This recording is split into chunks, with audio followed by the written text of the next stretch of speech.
Hi, I'm Daniel Sokatch. I'm the CEO of the New Israel Fund, and I'm here in San Francisco with our board president, Professor Naomi Chazan. And Naomi is not only our chair, but she's also one of Israel's leading public change or social change agents and public intellectuals. And we have the great opportunity to sit with her today to discuss what's been going on in Israel. What I recently described to you, the NIF readership, as the biggest story out of Israel in a generation in terms of domestic Israeli events, the social protests, the social justice protest movements that began on July 14th and swept Israel, bringing hundreds of thousands of people into the streets to call for a different Israel, a fairer, better country, one that looks a lot to the New Israel Fund community, like a reflection of the values that we've long stood for. So we wanted to take the opportunity to sit with Naomi and ask her questions and give you all the opportunity to hear from her about what's happening in Israel. We asked you a few days ago to send your questions in, and we got dozens of them. And so I'm going to pose some of them to you, Naomi, today, and we'll hear what you have to say. Let me start with the big question on everybody's mind. And this is my question as well as one that we got from numerous people out there in NIF land. We, for 3 decades, have been Israel's leading social change organization. And we boast a wonderful complement of social activists, political scientists like yourself, and experts in the civil society sector in Israel as well as around the world. And yet we didn't see July 14th coming, and in fact, except for perhaps those who were buying cottage cheese, nobody really saw July 14th and the protests coming. So what happened, and why did these happen now? Oh, well, first of all, we were all surprised, but when you're surprised, you're allowed to be excited as well, and that's precisely what we were. But I think there's no easy answer to that question, and I'd like to suggest a few. Okay, but I must admit that we're going to have to examine this much more carefully. Look, the first answer is that there's been a buildup over the last 6-8 months where people began to be hurting much more in their pockets and realizing that they're not making ends meet. And it's not just the disadvantaged that are having problems, but it is primarily the shrinking middle class in Israel. And after a while, when you hurt and you hurt and you hurt, sometimes it could just, burst out. But secondly, you joked about cottage. There have been a series of events over the last half a year. The royalties related to natural gas. What I call the cottage, or in Hebrew, the cottage uprising, it's amazing. It's the first consumer uprising in the country. Tell people what happened with the cottage uprising. Cottage cheese is called cottage in Hebrew. Yeah, our cottage is great because we eat it like people drink milk in the United States. And the prices were going up, and it was $7.90, 7.90 agorot. And people started on the Facebook again. This was first of all social networking, and then more public campaign to boycott cottage until the prices went down. And it was so successful that all the major cottage cheese producers, lowered the price to $5.90. That is very, very important in the context of what we're talking about, because your average citizen understood that if they worked hard and they did something, they could actually bring about a change, and a change in something that's part of their very much daily existence and daily eating habits. It was a successful campaign on lowering taxes on gas. And when July 14th social protest movement broke out, in retrospect, it was probably a coming together of all these various threads. And I think that's one major reason, and I'll give you another one. We've at NIF have been spending over 30 years working on social justice and social change. That is very specific, very painstaking, very careful, very diligent work of empowering lots of people and changing the discourse, changing the terminology. And this uprising, and I'm not sure it's July 14th in Israel, but it sounds great in English. This uprising, in a sense, is, I think, the result of many, many years of hard work springing forth into a social movement. And I go back to your question, were we surprised? Sure, we were surprised. We were surprised. Also very, very gratified. You know, it occurs to me that part of what was so surprising about the timing was also that this all occurred in a context that was otherwise quite challenging for many of our organizations and activists, and for many who love and support Israel. NIF has spent the last 18 months pushing back against a very deliberate campaign on the part of some in the leadership in Israel of what you have termed de-democratization, That's right. which is a bit of a tongue twister, but it's very Yeah, apt. but I've got a better term now. It's a democratic recession. Democratic recession. You heard it here first, folks. Probably you want to avoid recession in the United States right now. We're very anxious about this. We all are. We're anxious in Israel as well, but I think like you can have an economic recession, Sure. you can also have a democratic recession. So it's a great term. But so the democratic recession provides a context for what seems to me to be very much a democratic resurgence. How do you hold these two things in your hands at the same time? Because I think they're dealing with different issues.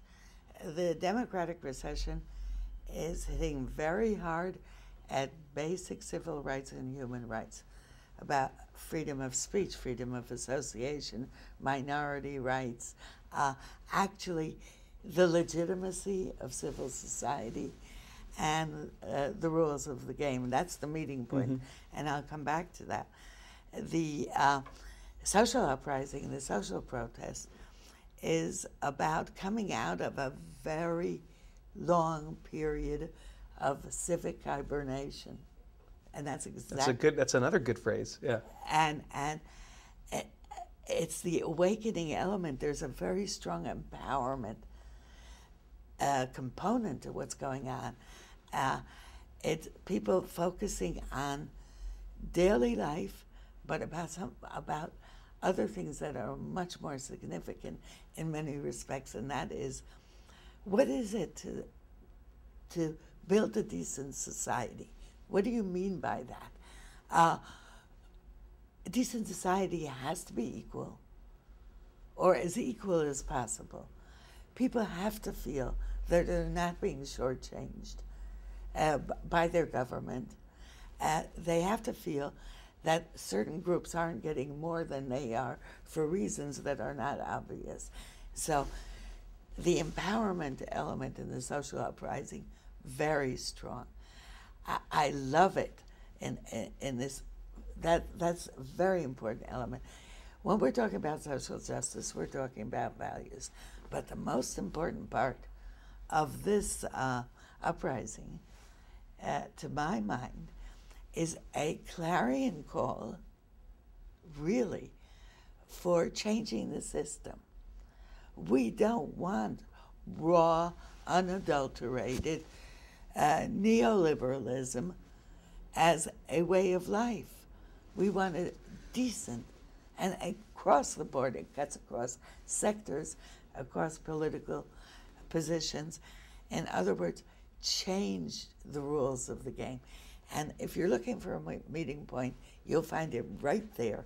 And the democratic recession is trying to change the rules of the game. The social protest is trying to change the rules of the game. And right now, the people power is in the hands of the social protest movement. So I want to come back to this notion of changing the game and what the social protest movement intends to do and what you think it might actually accomplish doing. But I want to do that in a minute. And I want to return to this notion of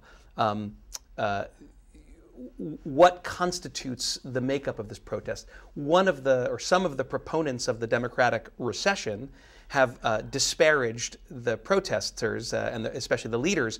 One of my favorite quotes was Foreign Minister Lieberman referred to the protesters as sushi eaters, which we would in the United States call latte drinkers or Volvo drivers, or maybe just San Franciscans, right? That's another way of referring to us. You have to tell me what that's about because I'm not sure. Sushi eaters, right? And what it's about really I know is, what the sushi eaters so there's clearly inherent in this is sort of a class-based critique.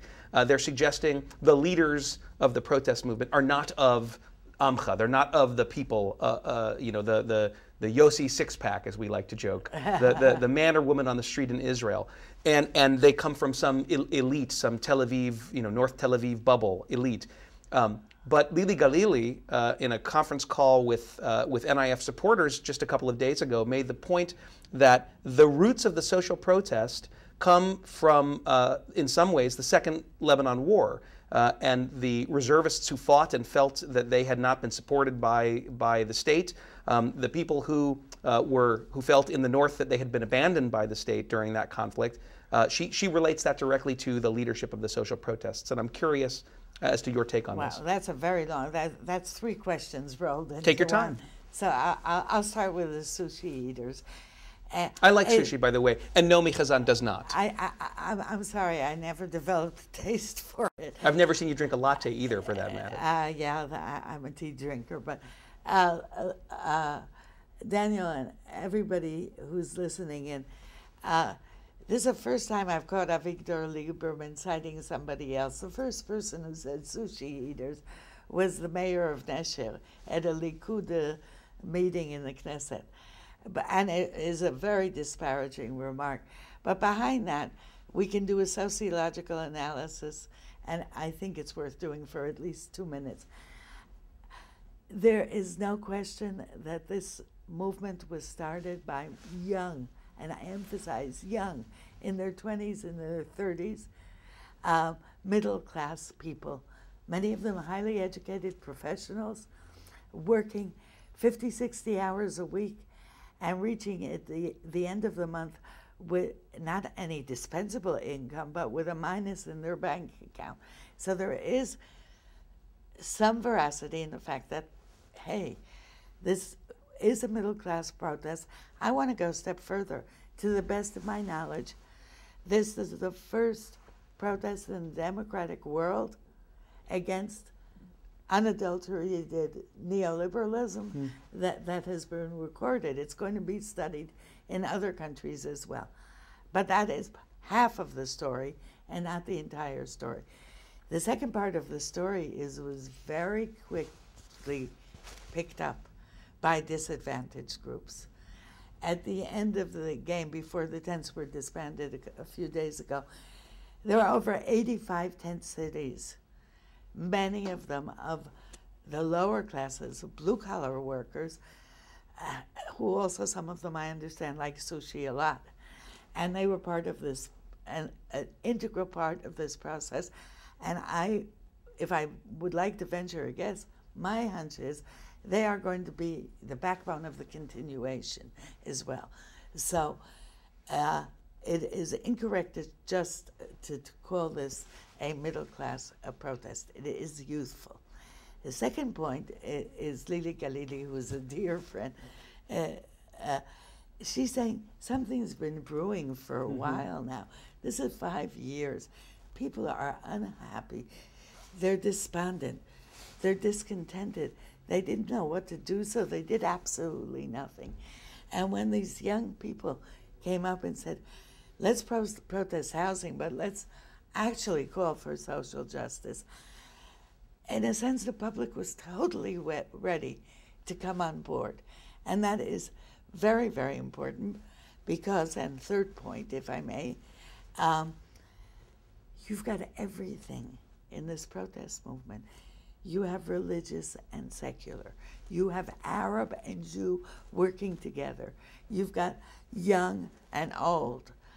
If you went to any of the demonstrations, I've been to all of them, if you went to any of the demonstrations, you see everything from 3-year-olds to 90-year-olds on 4 wheels. You have newcomers and veterans. You have people from the periphery and people from the center. This is one of the most inclusive sociological phenomena that I've seen in Israel. It's, from that point of view, it's diverse by nature. Well, I want to go to that very point because we also got a number of questions, and thank you to everybody who sent the questions in. We got a number of questions sort of drilling down on that very point. The diversity of the protests was invigorating, and in the same way that the size of the protests was invigorating, right? Even as some folks were calling them sushi eaters or latte drinkers, and you know, the allegation was that they were spoiled brats who just were complaining because they didn't want to work hard. Meanwhile, 85% of the population of the state of Israel says, yes, we agree. I think it was up to 87. 87, okay. Anytime 87% of the state of Israel is supportive of something, you have a breathtakingly diverse group of people. Right. Now, so one of the questions that kept on repeating in our email inbox when we sent the request out was, as inspirational as it was to see 450,000 people out on the streets, and as you have described to me in our conversations about walking up Rothschild's Boulevard between the tents and seeing religious people, secular people, people from every walk of life, from the periphery, people of color, Ashkenazim, Mizrahim, everyone, it raises a number of questions. And one of them goes back to this notion of changing the system, right? So I mean, there's a couple of questions here, so I'll give you a couple and then you can respond as you wish. So one of them is, now that these issues of social justice have been put front and center, how does the social movement transform itself into a vehicle for arriving at actual concrete aims? And then the next one I'm going to put out, because I don't want to lose sight of it and we can go back to it, is even more difficult.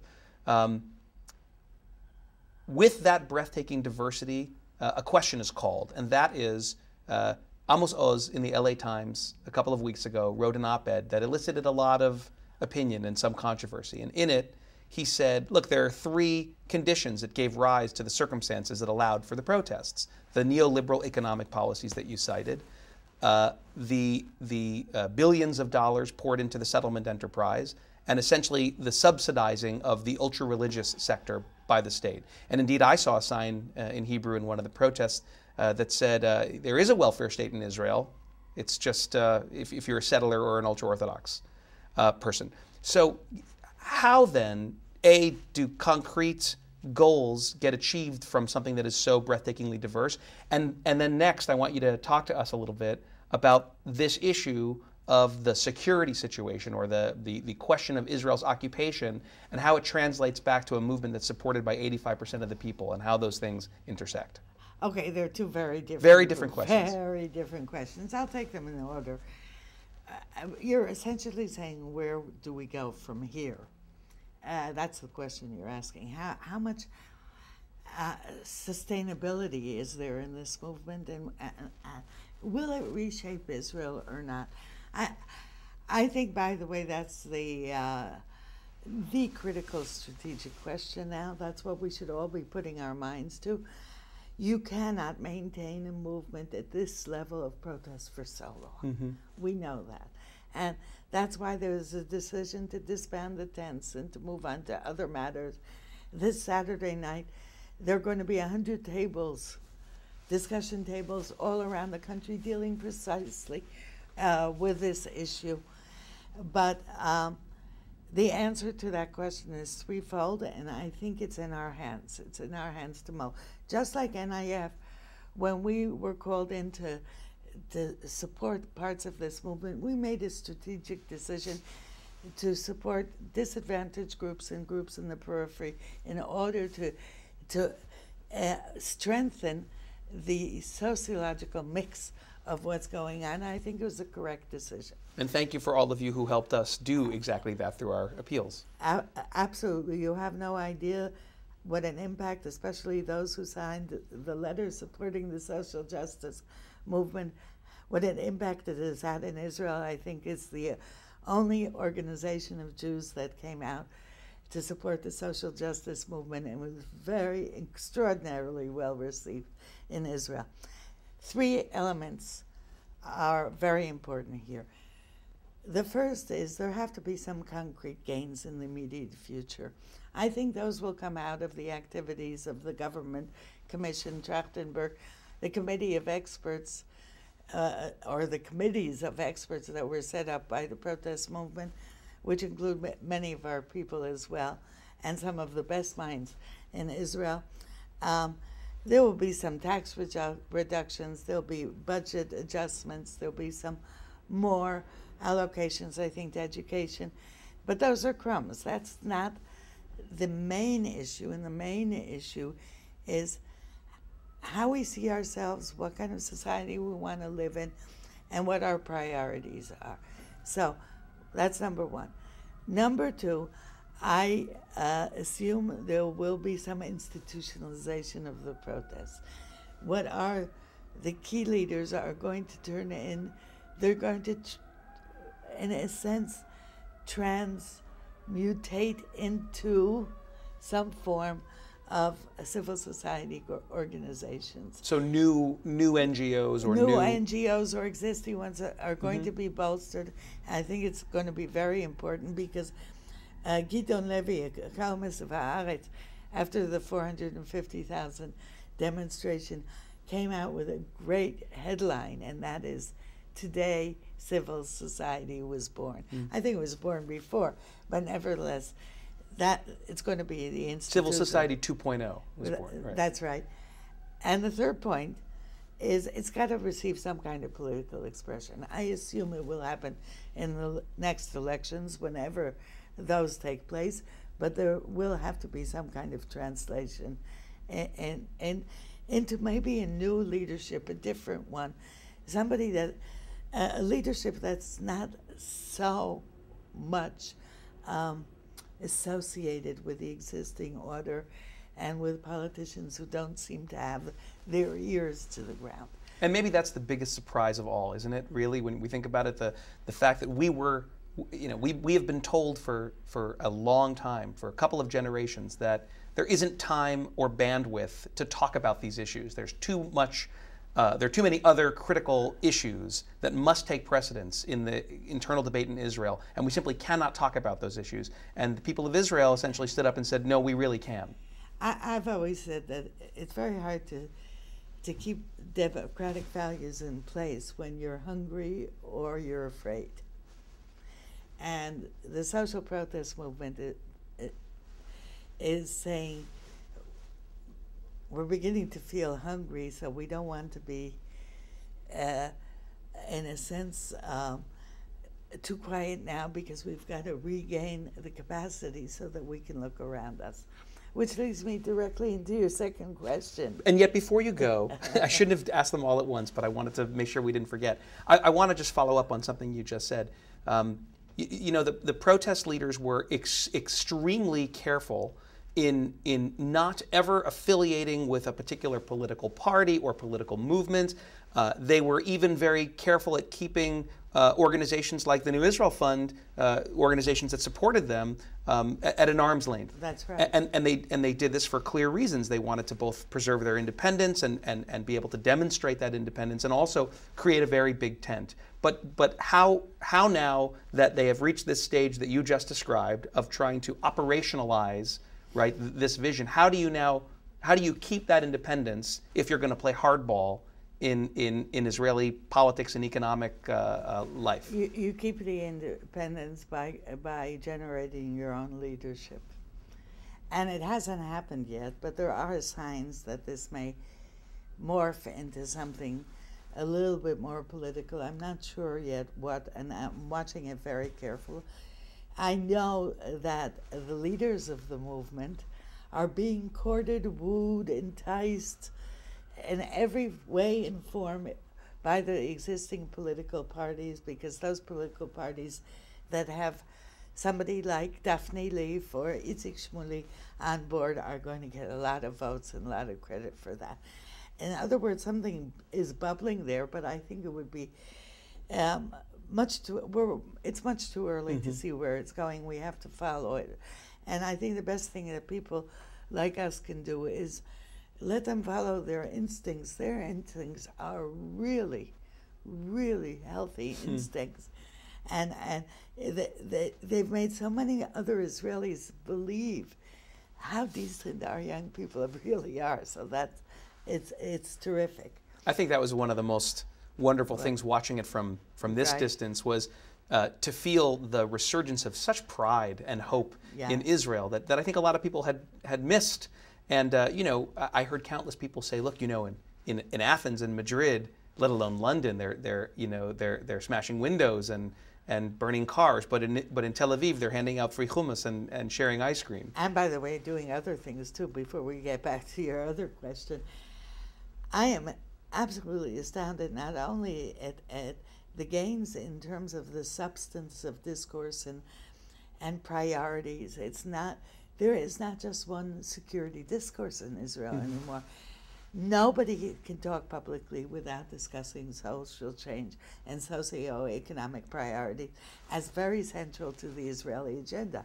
This is a major change, but the second part of it is also very, very lovely, and that is the style of discourse has changed. People are listening to each other. You heard next to no yelling at really heated discussions. They found ways of heckling by just sign language, or of clapping by going like this. Amazing, amazing from that point of view.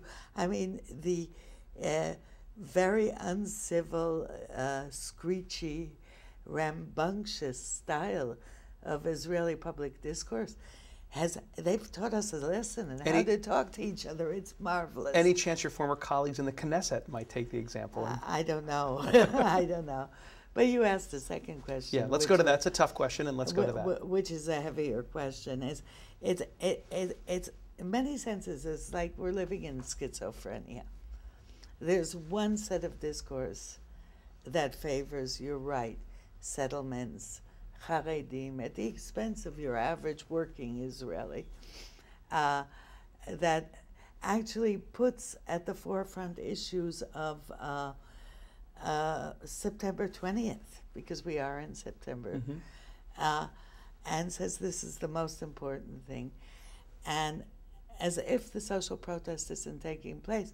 And one sometimes gets the sense that there are these two conversations that are not meeting. And that's essentially what you hinted at. And I think the answer to that question is yes and no.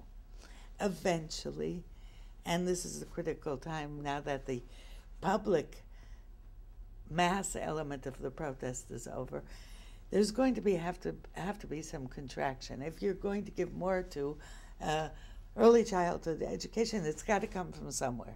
It's going to come from the defense budget. It's going to come from allocations. We know that story. And I think you know that well. And eventually, people are going to have to be more explicit about where it's coming from. But the key point, and this is really the key point of the second question, is what's so interesting in the broader sense of things. What's so interesting is that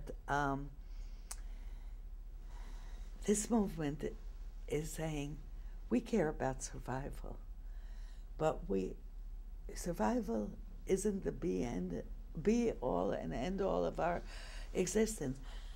We want to know what we are, who we are, what survival means.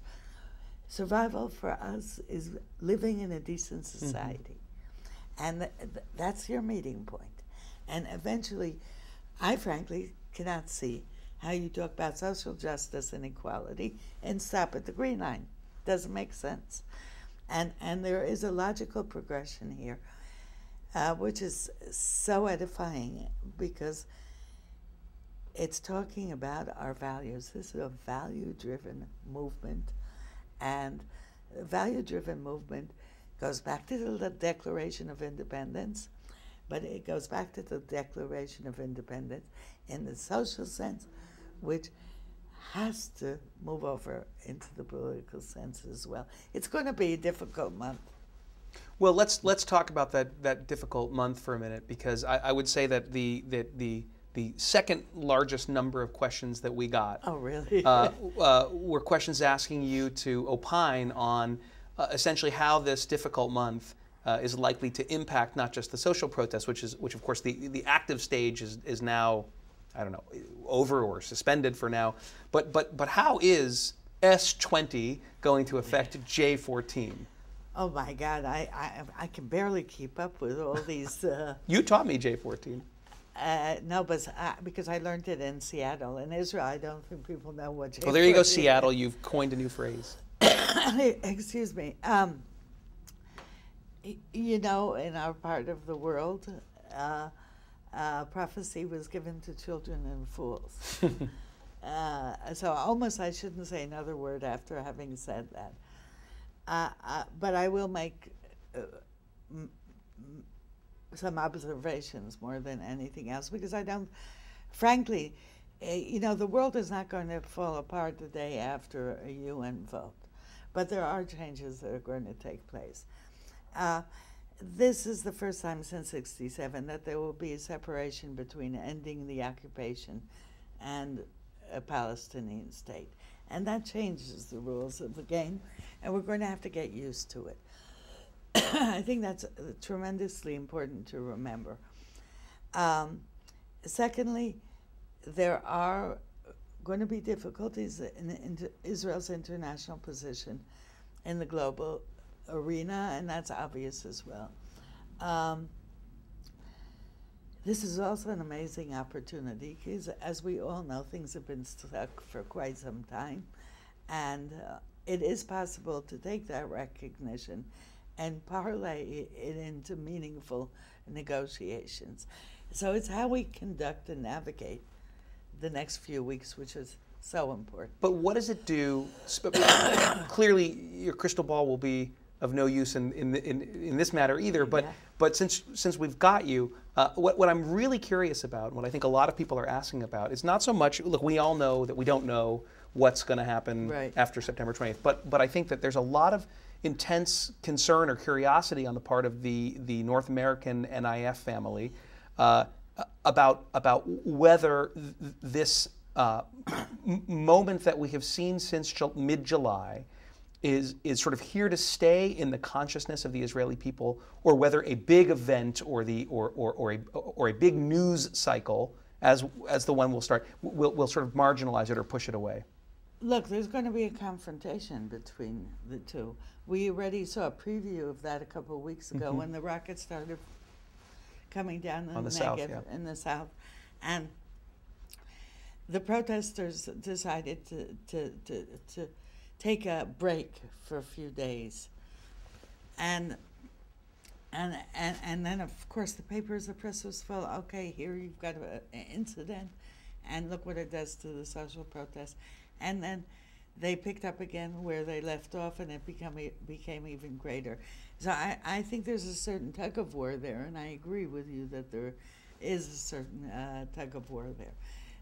So that's one part of the answer to your question. Or they're going to take, exchangeable. Sometimes one is going to be more important. Sometimes the other is going to be more important. For us, and I think for progressive Israel, and for people who care about human rights and civil rights, one of the key concerns for September is it's going to give a boost to the far right on legislation initiatives, primarily directed against Israeli Arabs or Palestinian citizens of Israel. That is going to be stepped up, I think, because when you're afraid and you're becoming more insular, you tend to lash out against those who you consider to be the enemy in your midst, which is a very, very dangerous direction to go. So I assume that will be on the rise, but quite differently from what happened before this summer. It's going to be counterbalanced by this new sense of inclusion and working together in a very heterogeneous society. So we're going to have to work very carefully, tread very carefully about how we keep the values as the key guide to what's going on and not let emotions take over. I think emotions are an abominable guide to policy. And what is so interesting is that substance has been re-injected into the Israeli public sphere, and we have to keep that going also on matters related to the political issues. So this is a great segue to my last question for you.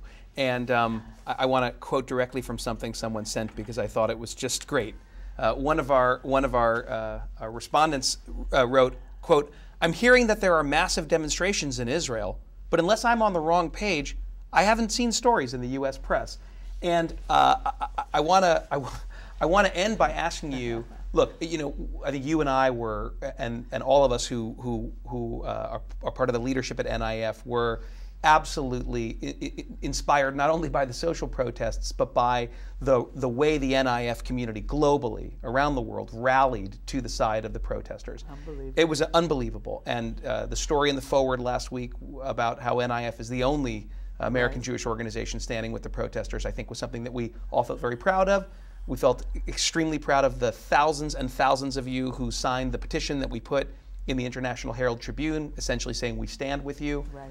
But beyond NIF, I think that there was to a large degree an uncertainty on the part of the American Jewish communal establishment on how to proceed. And the emailers' question, you know, what did I miss? Why wasn't this reported in the American press? Sort of goes to this larger question, which is what on the streets in Tel Aviv and throughout the country, what do people want and need from their brothers and sisters who support them and stand with them around the world? By the way, I couldn't agree more with the substance of your question. I saw one piece in the New York Times, which was before the mass demonstration. 450,000 is really the largest demonstration in Israel's history. So for the lead up, we saw press, but afterwards I didn't see anything, and not in the New York Times anyway, which I checked. I think in many respects, outside Israel and within Israel, it's not just a North American Jewry or world Jewry. There's issues related to peace and security have always been the prime issues. And they'll remain, in many respects, very important. And it'll take time to adjust the fact that there's substance in other matters as well. Look, the aching middle class in Israel links to the aching middle class in world Jewry. There's no question about it. What to do? Two things. And I'm not sure in this order. Look, material support is important. I'm not hiding that. You have no idea how much small injections of money have made such a big difference during the course of the past 6 weeks. But the most important thing for me is connecting to the issues, supporting them, getting involved, and even thinking strategically of how we move from here, because we don't have all the wisdom. We need a lot of advice and good counsel. So I'd like to thank everybody for everything you've been doing, and hope very much that you continue to engage in our issues, because in many respects, our issues are your issues in daily life in the Jewish world and as related to Israel. Well, I want to thank you, Naomi, for taking the time to chat with NIF globally while you're here in San Francisco. It's my pleasure, and talking to you is always great. Right back at you, and thank you all for your support of NIF.